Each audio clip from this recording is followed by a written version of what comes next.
Poor food truck girl ignored the millionaire CEO until he whispered, "My contract bride." Hello, everyone. Before we begin today's story, I have a small favor to ask. Please hit subscribe and turn on the notification bell so you never miss our channel's new videos. It is quick, free, and the best way to support us in bringing you more dramatic stories. Your support means the world to us. Where are you watching from? Drop your city or country in the comments below. Thank you very much. Now, let us get back to our main character. Today's story is called He Thought He Was Dying, so he married a waitress, but she gave him a reason to live. The rain poured hard that night in Stamford, Connecticut. Inside a small roadside diner that smelled of coffee and pie crust, Grace Whitmore was wiping down the counter for the third time. Her double shift was almost over, her feet aching, her apron stained with coffee rings and hope running on fumes. That was when the door swung open and a man stepped in tall, drenched, and clearly out of place.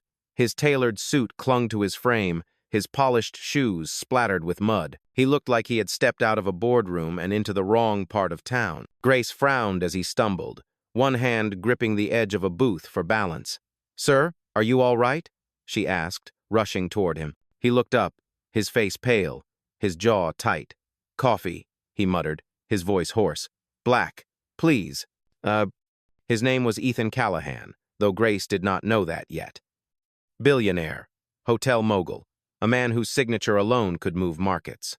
But at that moment, he looked like a man on the verge of collapse.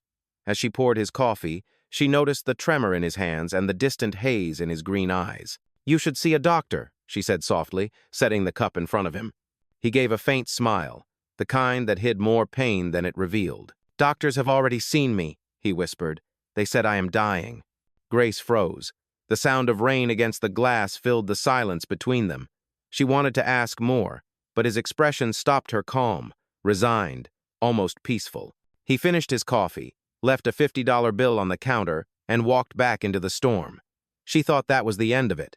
But 3 days later, a black car stopped in front of the diner. Ethan Callahan stepped out again, this time steady, composed, and flanked by an assistant who held an umbrella over his head. He walked straight to Grace, his eyes clear and direct. "I need to ask you something," he said, "and I promise it is not as crazy as it sounds." Grace crossed her arms. That is what people usually say before doing something crazy. He almost smiled. "Marry me." Her laugh came out in disbelief. "What?" "Marry me," he repeated, "for 1 year. I will take care of everything, your debts, your sister's tuition, your apartment. In return, you will stay by my side as my wife. No love, no expectations, just a contract." Grace stared at him, searching his face for a hint of a joke. But there was none. His expression was steady, his voice calm, almost businesslike. "You do not even know me," she said quietly. "I know enough," he replied. "You are kind. You did not ask for anything that night, not even my name. That is more than I can say for most people in my world." He handed her a sleek envelope. Inside was a simple agreement, printed in black ink, signed by him. The last line read, "Duration, 12 months. Termination by mutual consent. Compensation in full upon completion." Grace's mind spun. Her sister's medical bills were piling up. The diner barely covered rent. She looked up at him again, this stranger with tired eyes and a proposal that sounded like madness. "You are serious," she whispered. "I am dying," he said softly. "I do not have time to waste pretending that love will save me. I just need someone who will not lie to me while I am still here." His words landed heavy, not cruel but honest. Grace swallowed hard. "And what do I get?" she asked, her voice trembling. "A future," he said. "For you, for your sister. For once, you will not have to fight alone." Outside, thunder rolled across the dark sky, echoing the chaos inside her chest. Grace looked at the pen in her hand, then at the man who seemed both powerful and broken. Finally, she exhaled. "You are right. This is crazy." She paused. "But maybe I am tired of being careful." She signed her name, and just like that, 2 strangers bound by desperation stepped into a marriage neither of them believed in, one for survival, the other for redemption. What they did not know was that this contract, born from fear of death, would lead them to the kind of love that makes you want to live again. The next morning, the city was waking up under a pale gold sky. Inside Ethan Callahan's penthouse overlooking Stamford Harbor, sunlight streamed through the floor-to-ceiling windows and glinted off marble counters and silver picture frames.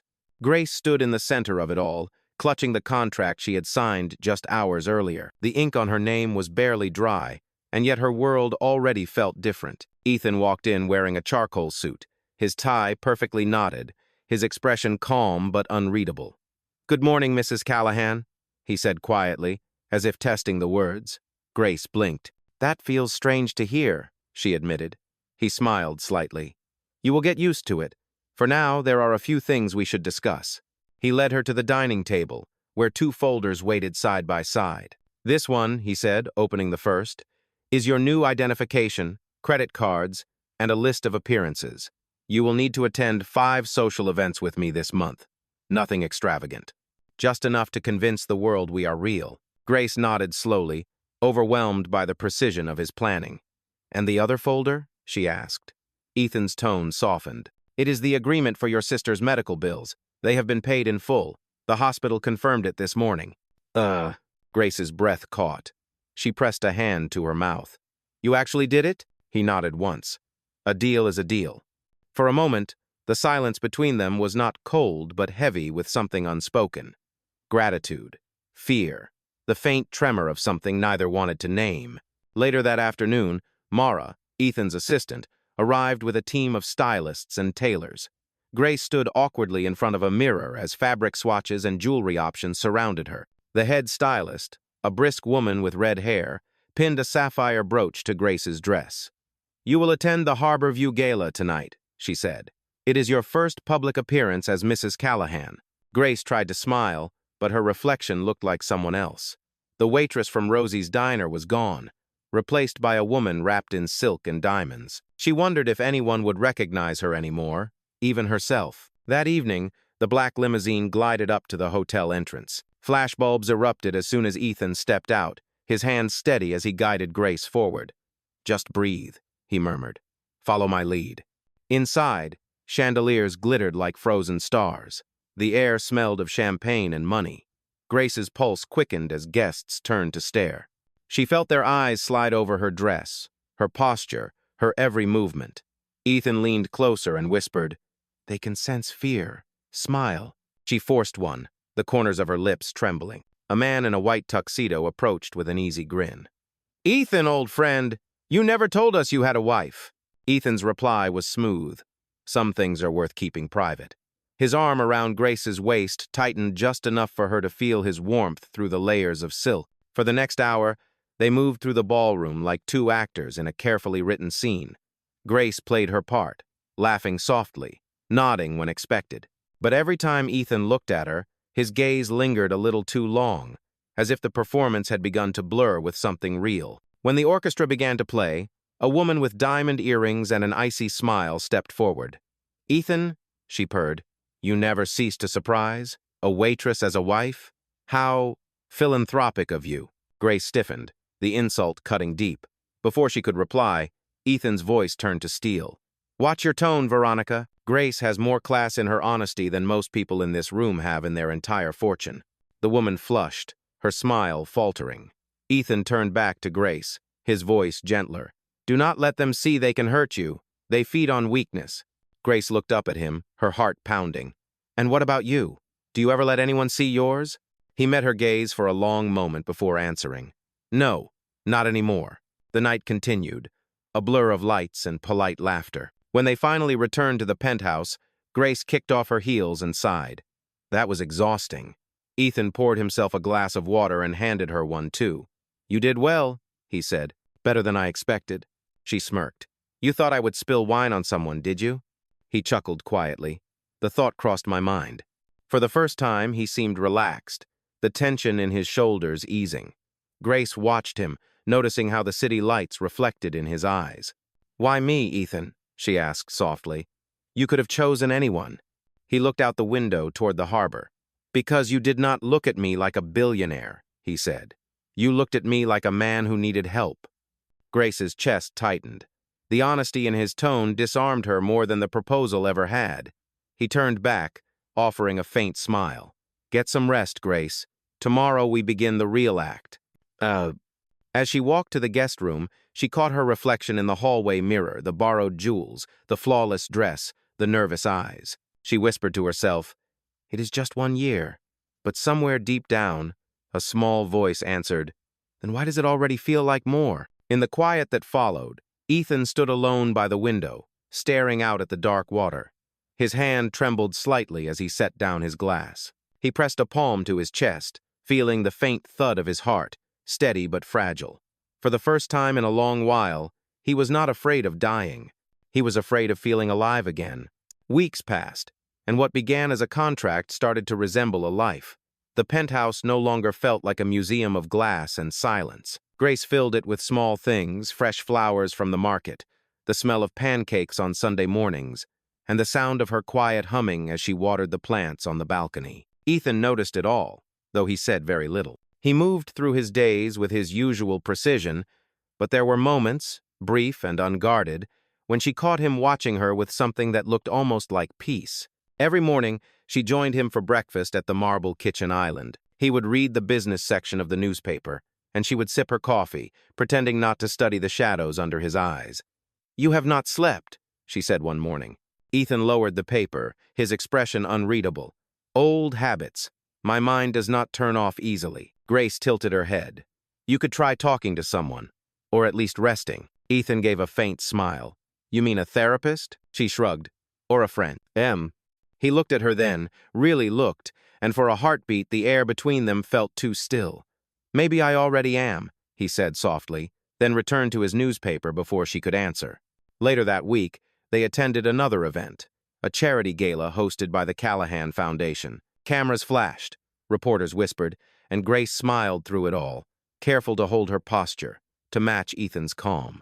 But inside, she felt like an imposter. During a brief lull, she slipped out to the terrace to catch her breath. The city stretched before her in lights and movement, so alive that it made her chest ache. She was still staring at the skyline when she heard footsteps behind her. "Running away from your own party?" Ethan asked. His tone was light, but his eyes carried that same weary depth. "I just needed air," she said. "It is beautiful out here." He stepped beside her, his shoulder almost touching hers. "You know, when I started this foundation, I thought I was saving people. But lately, it feels like they are the ones saving me." Grace glanced at him. "That sounds like something a real human would say, not a billionaire robot." He laughed quietly. "Careful, Mrs. Callahan. That almost sounded like affection." She smiled, and for the first time since their marriage, it felt genuine. When they returned home later that night, the atmosphere between them had shifted, subtle but real. Ethan poured wine while Grace kicked off her shoes and leaned against the counter. "You are getting good at pretending," he said with a teasing glint in his eye. "Pretending?" she echoed. He handed her a glass. "At being comfortable here, at playing the role." Grace studied him over the rim of her glass. "Maybe I am not pretending anymore." He hesitated, the words catching him off guard. "Then what are you doing?" "I am trying," she said simply, "trying to belong somewhere that feels impossible to belong to." The truth in her voice silenced him. Ethan turned away, staring out the window. "I spent half my life building walls," he said finally. "I thought they made me strong. But lately, every time you smile, I feel like they are cracking." Grace set her glass down, her pulse quickening. "Maybe that is not a bad thing." He looked back at her, his expression open, raw. For a moment, neither spoke. Then the distant chime of her phone broke the silence. She glanced down and froze. It was a text from her sister, Lily. "The landlord says we are 2 weeks late on rent. Are you sure everything is okay?" Grace's stomach twisted. She had assumed Ethan's financial team was handling the payments, as agreed. "Ethan," she said carefully, "did you know about this? The apartment I told you about it has not been paid." Ethan frowned, reaching for his phone. "That should have been processed automatically. I will handle it tonight." His tone was calm, but his jaw was tight. "I'm sorry, Grace. I did not mean for this to happen." She nodded, though her chest still ached. For all his power, he could not stop small cracks from forming around them. Later that night, as she walked past his study, she saw him standing in front of a large mirror, his reflection pale, his eyes shadowed. His hand was pressed against his chest, his breathing uneven. "Ethan?" she said softly. He turned quickly, forcing a smile. Just tired. Grace stepped closer. Do you want me to call someone? No, he said, his voice gentle but firm. I am fine, but she saw the truth in his trembling hands. Without thinking, she reached out and placed her palm over his.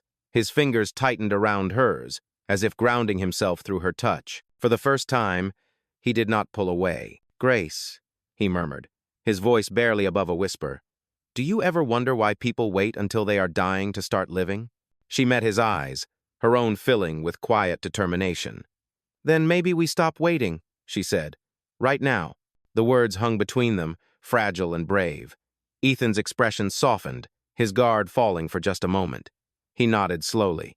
Right now, he repeated. That night, neither of them spoke again, but the silence was different, no longer empty, but full of something unspoken and real. As the city slept beyond the glass, Grace lay awake, realizing that her heart was no longer untouched. Somewhere between the contract and the charade, she had started to care for the man she had promised not to love. And for Ethan Callahan, who had spent years surrounded by power, wealth, and loneliness, the quiet warmth of that realization was more frightening and more beautiful than anything he had ever known. The following weeks moved quietly, but something unspoken had started to grow between them. The contract still existed, but its edges had begun to blur. Grace no longer thought of herself as a guest in Ethan's life. She woke early, made breakfast, and often found him already at the kitchen table, studying reports but stealing glances at her when he thought she would not notice. One Saturday morning, she found him standing on the balcony, staring at the horizon. The sun was just rising over Stamford Harbor, painting the water in streaks of pink and gold. Grace joined him, wrapping her cardigan tighter against the wind. You are up early again, she said. Ethan smiled faintly. Habit. Sleep is not something I do well. You think too much, she said. He looked at her, the corners of his eyes softening. And you care too much. Their words lingered in the morning air, light but charged with something deeper. Grace wanted to say more, but before she could, Ethan's phone buzzed. He checked the screen, and his expression darkened. It is my mother, he said flatly. Evelyn Callahan never calls unless she intends to cause trouble. A few hours later, they were seated at a long table inside an elegant restaurant overlooking the harbor. Evelyn Callahan was already waiting, her posture flawless, her pearls gleaming in the afternoon light. Beside her sat Damien, Ethan's half-brother, his smirk as sharp as ever. Grace, Evelyn began, her tone smooth and cold. So lovely to finally meet the woman who has managed to surprise my son. Thank you, Mrs. Callahan, Grace replied, keeping her voice steady. Evelyn studied her like a painting she did not quite approve of. A waitress, was it? Quite the leap, my dear. Tell me, do you find our world comfortable? Grace met her gaze without flinching.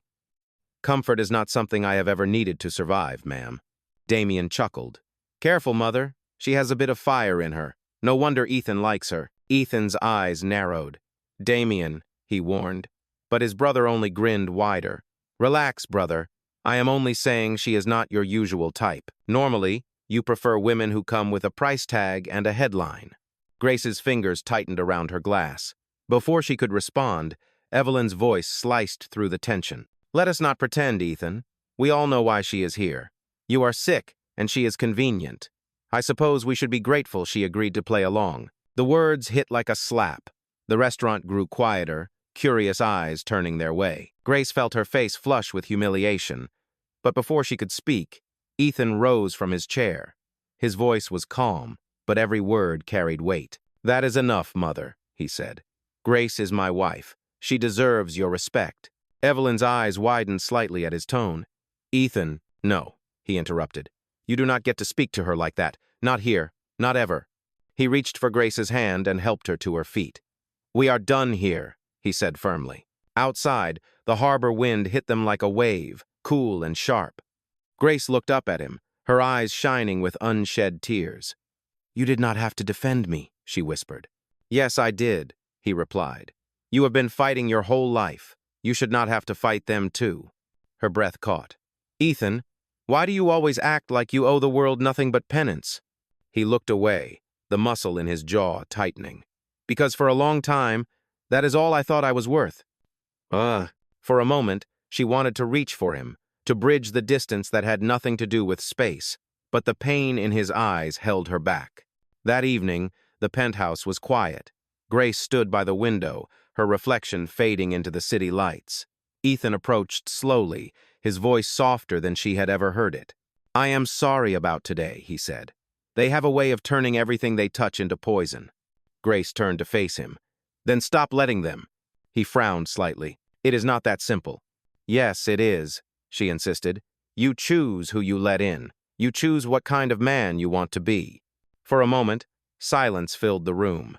Then Ethan stepped closer, his voice low but steady. "You make it sound easy." "It is not easy," she said, "but it is possible." He studied her face, his eyes tracing the quiet strength she carried. "Grace," he said finally, "you make me forget I am supposed to be dying."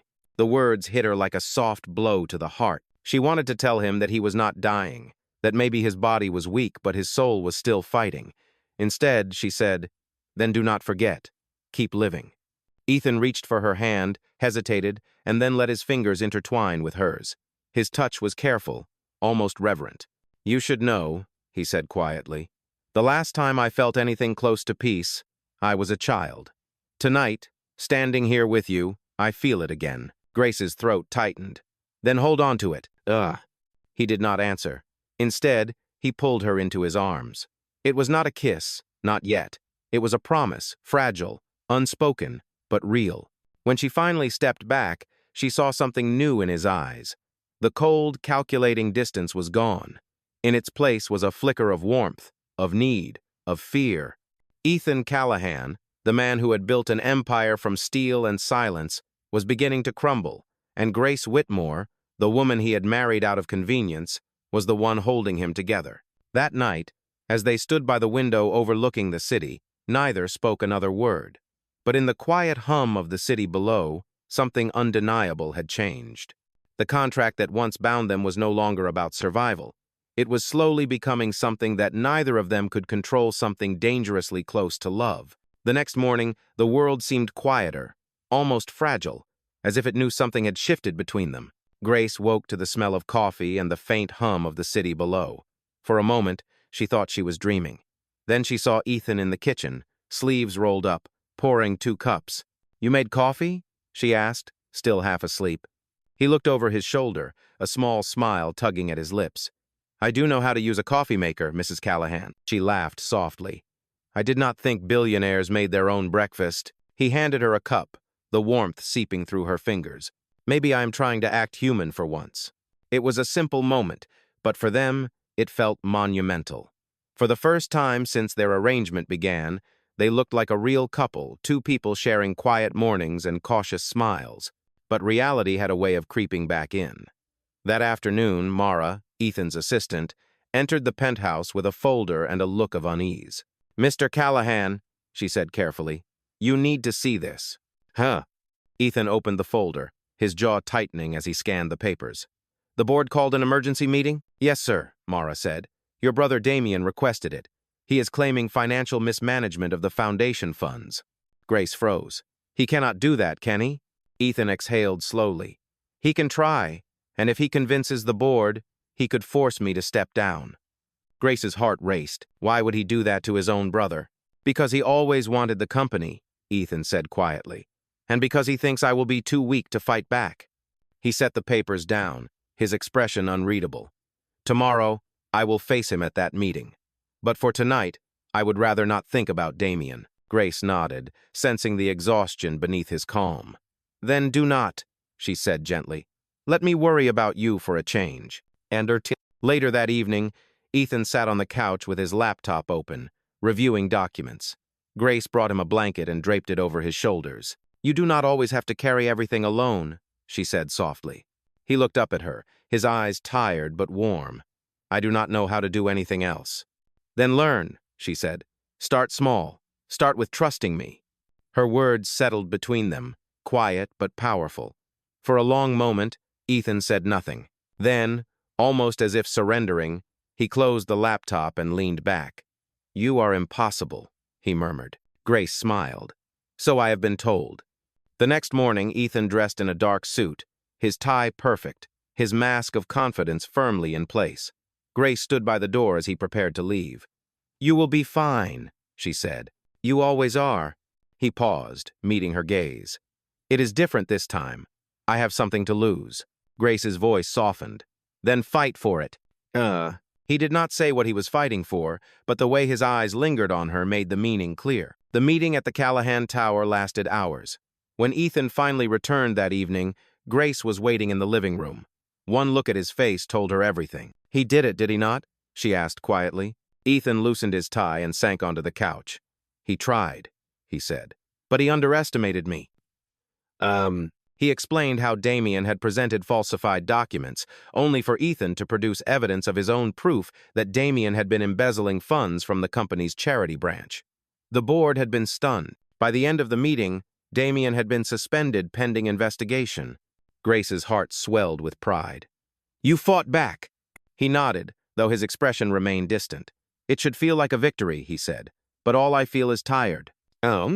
Grace sat beside him, resting a hand on his arm.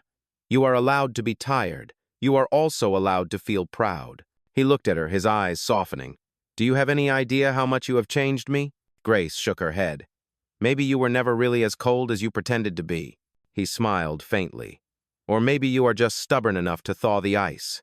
For a moment, silence wrapped around them, warm and fragile. Then Ethan reached for something on the table, a small sketch she had left there days ago. It was a pencil drawing of the harbor at sunrise, the same view they shared each morning. "I did not know you could draw," he said. Grace blushed. "It is just a hobby. It helps me breathe when life feels too big." He studied the drawing, tracing the lines with his thumb. "It is beautiful. You captured something I never notice anymore." "What is that?" she asked. "Peace," he said simply. The simplicity of his answer caught her off guard.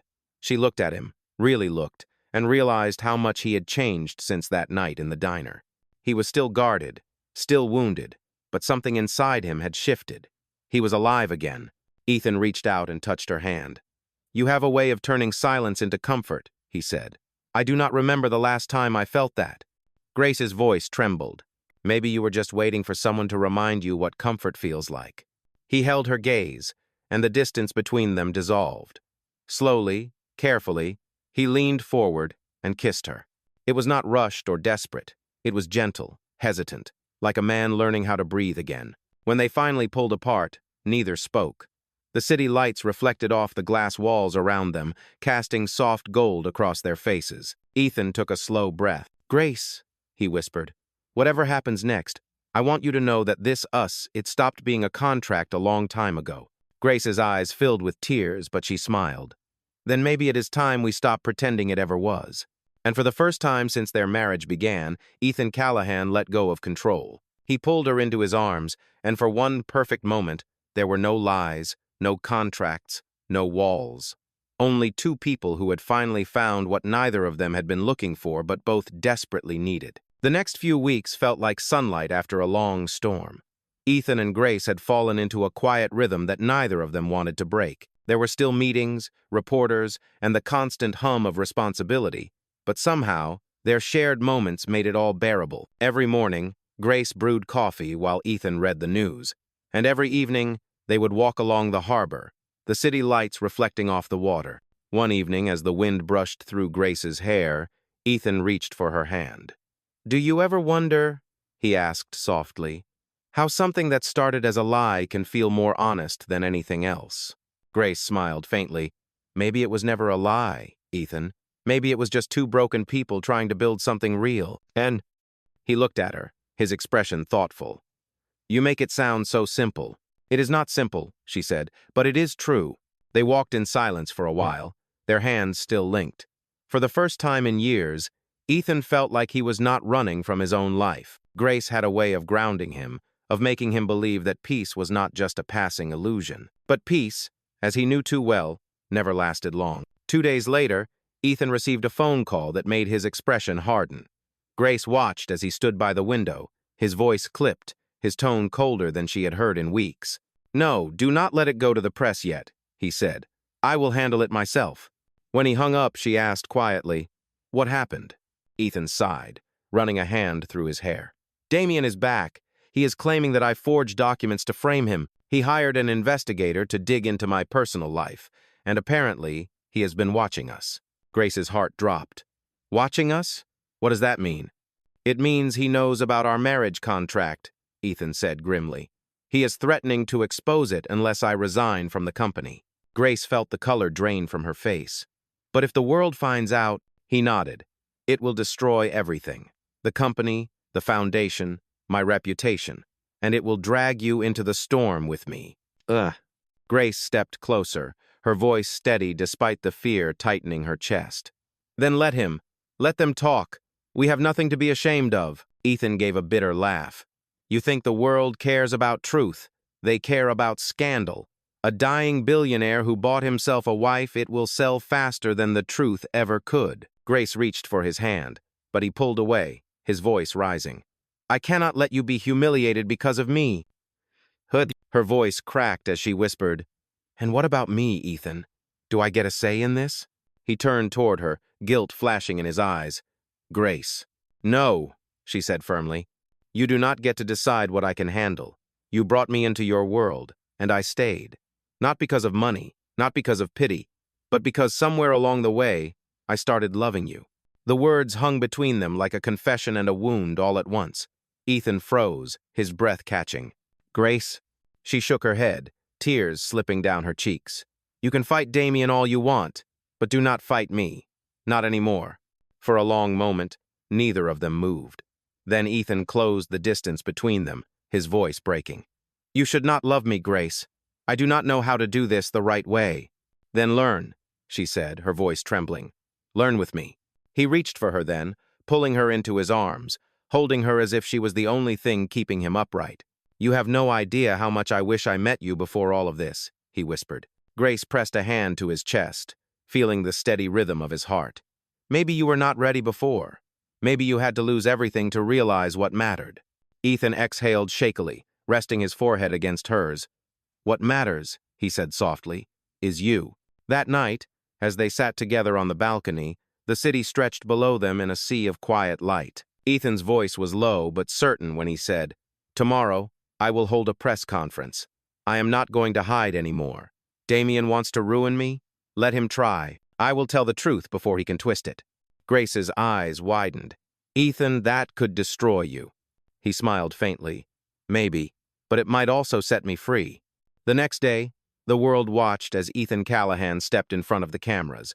His voice was calm, his expression steady. Months ago, he began, I entered into a marriage arrangement that began as a contract. It was not born out of love, but out of circumstance. However, in that time, I found something I never expected, someone who reminded me what it means to live with purpose. Reporters shouted questions, flashes erupted, but Ethan did not waver. The truth, he continued, is that I am not dying. I was misdiagnosed. I lived as though every day might be my last, and in doing so, I finally learned what living truly means. I owe that lesson to my wife, Grace Callahan. Watching from the side of the stage, Grace felt tears burn her eyes. For the first time, Ethan had spoken not as a businessman, not as a figure of power, but as a man who had rediscovered his humanity. When the conference ended, he walked straight to her. The noise, the cameras, the crowd, they disappeared. Ethan took her hand and said quietly, It is done. Whatever comes next, we face it together. Grace squeezed his hand and smiled through her tears. Then let us live, Ethan. Truly live. As they walked out into the light, side by side, it was clear that the story that began as a lie had become something undeniable.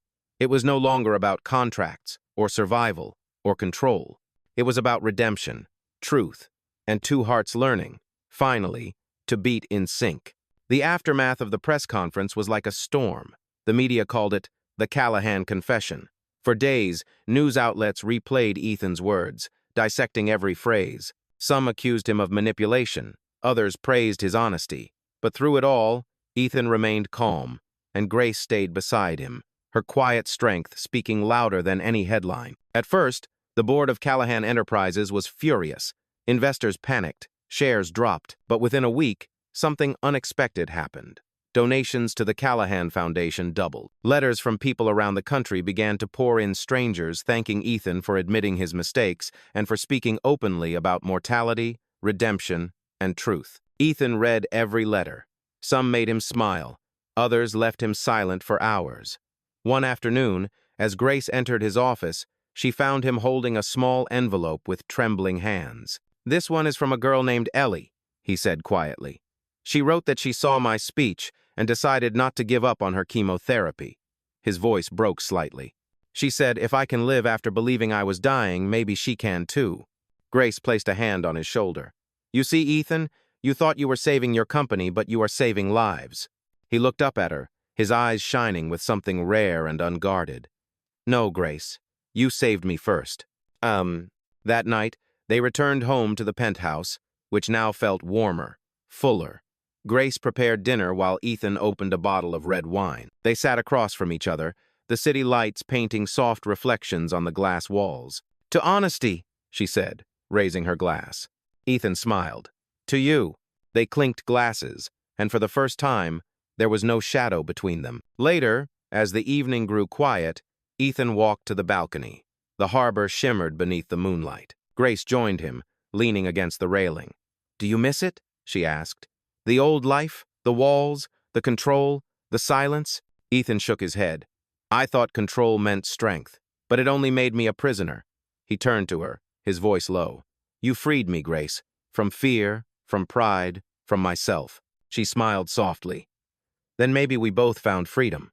A light breeze lifted her hair, and Ethan reached out, tucking a loose strand behind her ear. His touch lingered for a moment longer than it should have. "When this began," he said, "I told you I was dying, but I was wrong. I was already dead inside." Grace's eyes glistened. "And now?" "Now," he said, "I feel alive every time I look at you." The words were simple, but the truth in them was undeniable. Grace stepped closer, resting her head against his chest.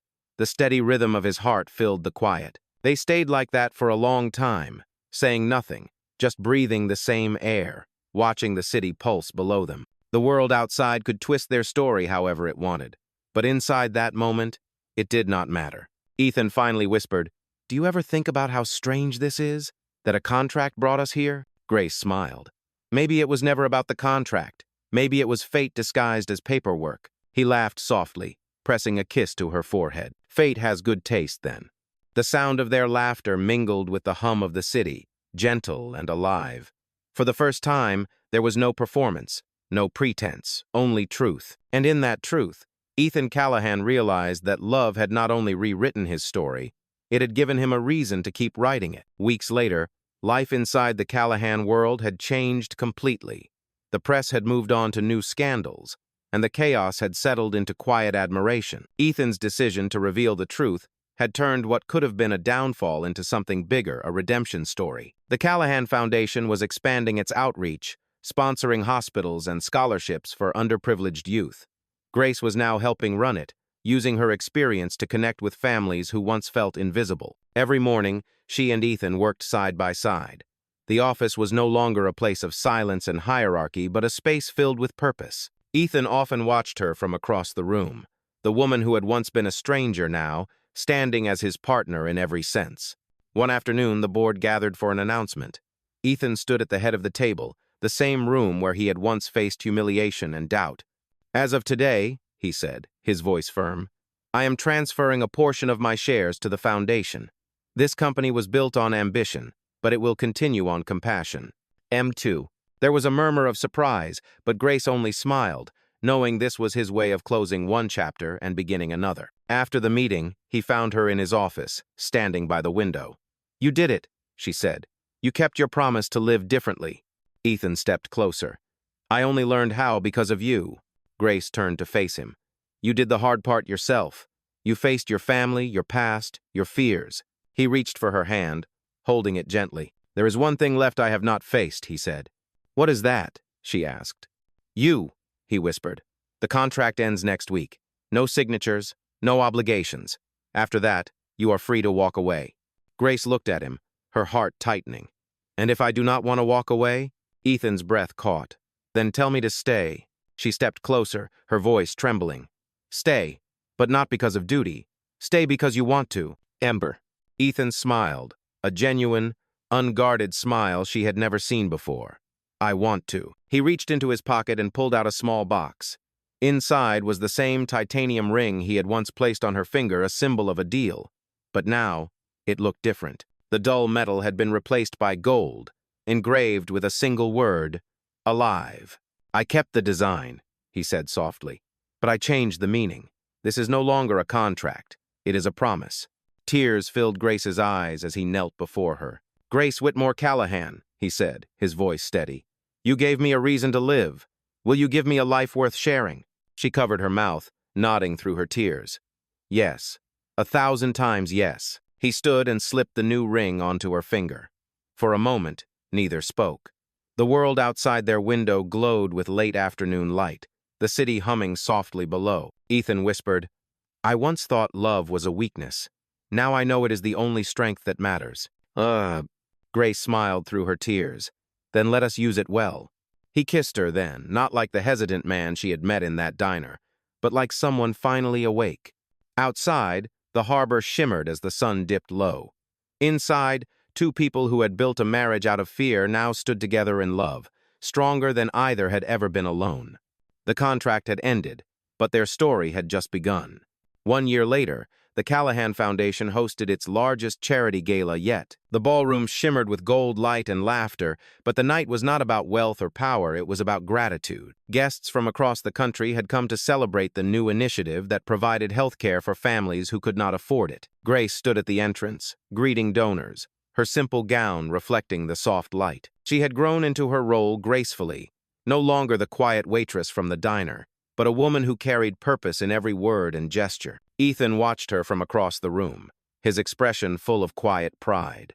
He wore the same black suit he had worn the night they met, but his eyes were different, alive, steady, unguarded. When Grace noticed him, her smile deepened, and she crossed the room to join him. Do you ever think about that night at Rosie's diner? She asked. Ethan laughed softly. Every day. It was supposed to be the end of my story, but somehow, it became the beginning. Grace looked up at him, her voice tender. You kept your promise, Ethan. You learned how to live. He brushed a thumb along her cheek. Only because you taught me how. Just then, Mara stepped forward and handed Ethan a small velvet frame. They finished it this morning, sir, she said. Ethan thanked her and turned the frame toward Grace. Inside was a pencil sketch, the one she had drawn months ago, Ethan smiling by the harbor. Beneath it, an engraved plate read, One Kindness Day in honor of Grace Whitmore Callahan. Grace covered her mouth, tears filling her eyes. Ethan, what is this? He smiled gently. The board approved it. Every year on this day, we will celebrate acts of kindness across the company and the foundation. You once told me that kindness can change lives. You were right, it changed mine. The room quieted as Ethan led her to the stage. Cameras flashed, but his attention never left her. When I met Grace, he began, I was a man who thought he had everything but had lost himself. She reminded me that strength is not in control or status. It is in compassion, in truth, in love. Applause filled the hall, and Grace reached for his hand. You did not need to honor me, she whispered. I needed to honor us, he said. Because this, everything we built, it began with one act of kindness. As the orchestra began to play, Ethan drew her close. They danced slowly, surrounded by people who once doubted them. The past no longer mattered. The future was theirs to write. When the song ended, he leaned close and whispered, You gave me life, Grace. Now, let us spend it well. She smiled through her tears. Together, outside the ballroom, the city glowed, reflected in the harbor's calm water. The same place where their story had quietly begun now mirrored a life reborn, not from wealth or power, but from love that had finally learned to breathe. And as the lights dimmed, Ethan Callahan and Grace Whitmore Callahan began their forever not as a contract, but as a promise kept.